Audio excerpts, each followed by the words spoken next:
बिस्मिल्लाहिर्रहमानिर्रहीम। अस्सलामुअलैकुम नाज़रीन, मैं हूँ पाकिस्तान से आपका होस्ट मोहम्मद वकास। तमाम तारीफ ज़ात पाक की जिसने ये कायनात तख्लीक की और दुरूद सलाम आखिर ज़मान नबी हज़रत मोहम्मद सल्लल्लाहु अलैहि वसल्लम की ज़ात पाक पर जिनकी वजह से ये कायनात तख्लीक की गई। नाज़रीन, आज की वीडियो में हम बात करेंगे जो अभी कराची के अंदर ऑपरेशन चल रहे हैं और इस ऑपरेशन के नतीजे में तहरीक लबैक पाकिस्तान के मुतअद्दिद अहम तरीन जो रहनुमा है वो अरेस्ट हो चुके हैं। और इसके साथ साथ नाज़रीन, तहरीक लबैक पाकिस्तान के एक अहम तरीन कारकुन की शहादत भी और वहां पर हालात कुशीदा है।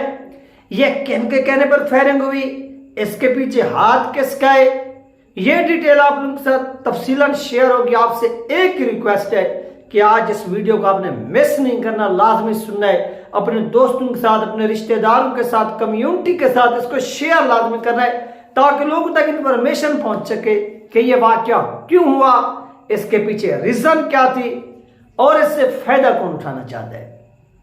सबसे पहली बात नाज़रीन, अभी गिरफ्तारियां जो हुई हैं सुल्तान रिजवी साहब और अलामा सफदर रिजवी साहब। सुल्तान रिजवी साहब तो मैं पर्सनली नहीं जानता, लेकिन अलामा सफदर रिजवी साहब के साथ मेरी 2-3 मुलाकातें हो चुकी हैं।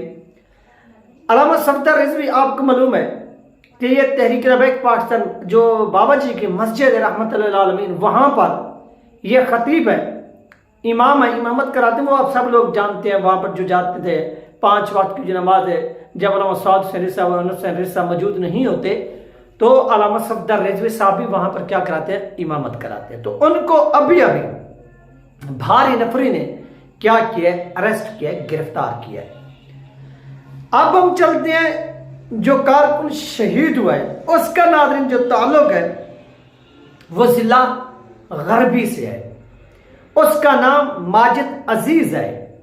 यानी जिस तरह कराची का एक मशरकी जिला है, कोई गरबी है, इस तरह तो जो गरबी जिला है उनसे इनका ताल्लुक है। इनका नाम माजिद अजीज है। ये बेचारे शहीद हो चुके हैं, अल्लाह पाक इनकी मग़फ़िरत फरमाए और इनको लवाहिकीन को सब्र जमील अता फरमाए। अब हम चलते हैं कि जो फायरिंग हुई, इस फायरिंग का हुक्म कहां से आया। सबसे पहली बात नाज़रीन के कराची किसके कंट्रोल में है। नाज़रीन, कराची कोर कमांडर कराची के अंदर चलता है, उनका हुक्म रेंजर के ऊपर होता है, रेंजर का हुक्म फिर जो आपका आईजी होता है उसके ऊपर होता है, फिर आईजी का हुक्म आपके जितने डिस्ट्रिक्ट होते हैं जो वहां पर डीपीओ बैठे होते हैं उनके ऊपर होता है। तो ऊपर से हुक्म आया कि तहरीक लबैक पाकिस्तान, क्योंकि 2 मार्च थे आज, ये भी बहुत से लोगों को ये इंफॉर्मेशन बेसिक नहीं मालूम, बुनियादी, कि ये मार्च हुआ क्यों, फायरिंग क्यों हुई, तो वो सुने। दोस्तों, ये जो फायरिंग हुई है, इस फायरिंग की वजह यह है कि ये मार्च जो शाहनवाज डॉक्टर था जो मारा गया पुलिस वालों के हाथों, लिबरल सेकुलर ने यह ऐलान किया था कि हम 3 तलवार चौक की जानिब क्या करेंगे, प्रोटेस्ट करेंगे, मार्च करेंगे कि उमर जान सरहंदी साहब जो तहरीक लबैक पाकिस्तान के अमीर है उनको भी अरेस्ट किया जाए। जो वहां पर पुलिस एहलकारों ने जो उसका मर्डर किया है उनको भी अरेस्ट किया जाए। पुलिस एहलकार तो अरेस्ट है, उमर जान सरहंदी साहब जो है वो आपको मालूम है कि बेल पर है।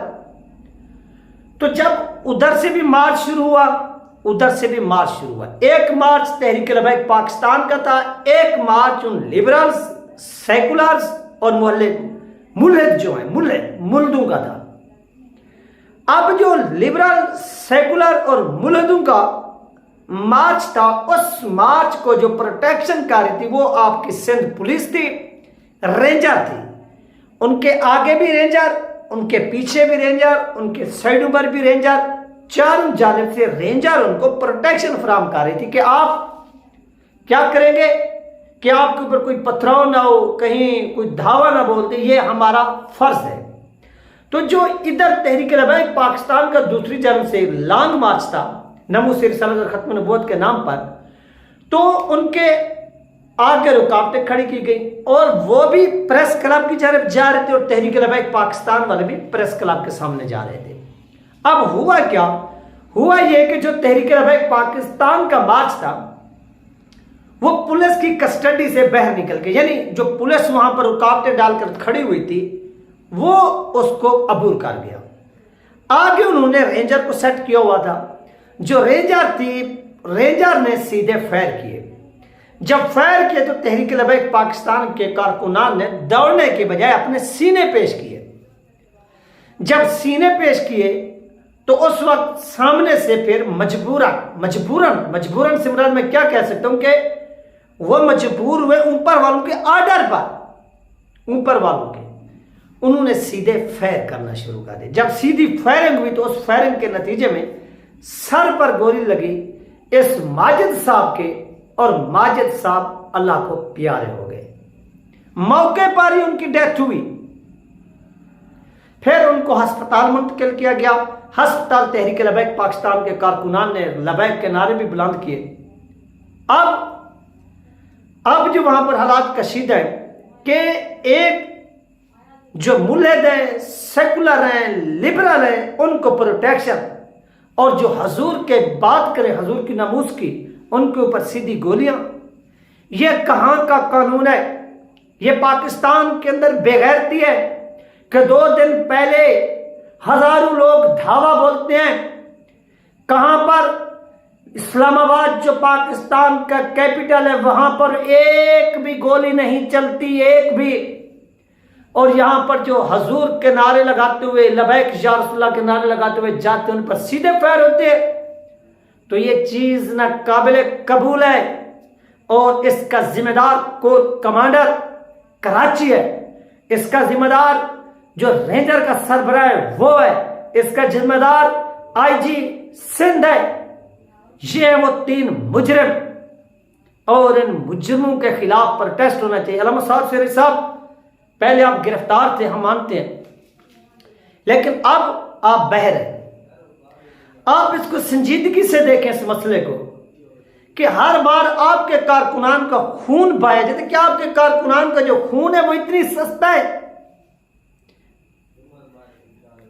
उसकी रीजन मैं नाज़रीन आपको बताता हूं कि तहरीक लबैक पाकिस्तान के जितनी भी माजी में कारकुन शहीद हुए हैं, उनकी कभी भी FIRs नहीं हुई।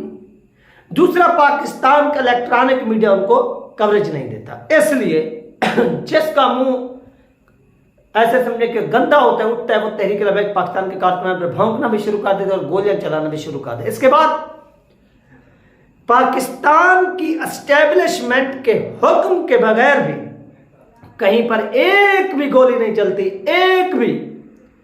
और इस गोली के पीछे पाकिस्तान की एस्टेब्लिशमेंट है।